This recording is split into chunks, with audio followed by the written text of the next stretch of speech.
Hey, good morning. Another Monday. Yay. You know, I've told you about this ritual of being, going to the coffee house. And I was in the coffee house one morning when one of my managers came in, and we were both a little bit surprised. I was like, hey, what are you doing here? Oh, just getting coffee and getting ready for work. And he said, hey, do you mind if I sit down with you for a little bit? I said, sure, not a problem. So he sat down and said, I need your help. I am not getting along very well with Mike, my internal supplier. He has not been getting me the materials that I need every day. He has been late delivering materials. He has delivered shortages, and it's a real problem. I'm not meeting my numbers because he's not, serving me well. And so I listened, with the intent to understand. And when he was done, I said, I would imagine that Mike may be experiencing some issues in terms of being able to get the materials you need. He may have some shortages.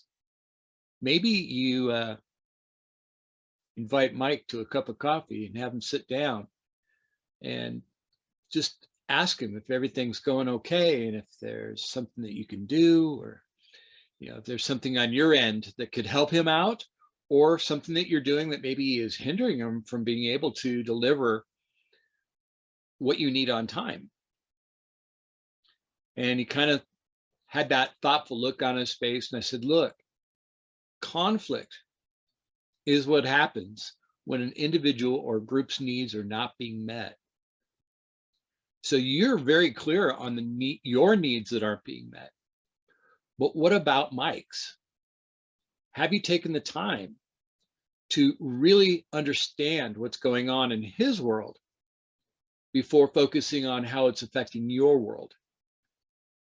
You see, in business, relationships, good relationships, are the grease to the wheels of productivity and progress.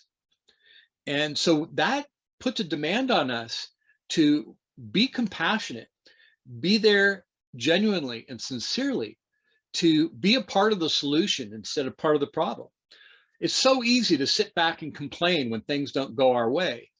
It takes a leader to realize that you're not in it alone, that these other individuals that you work with have their own challenges.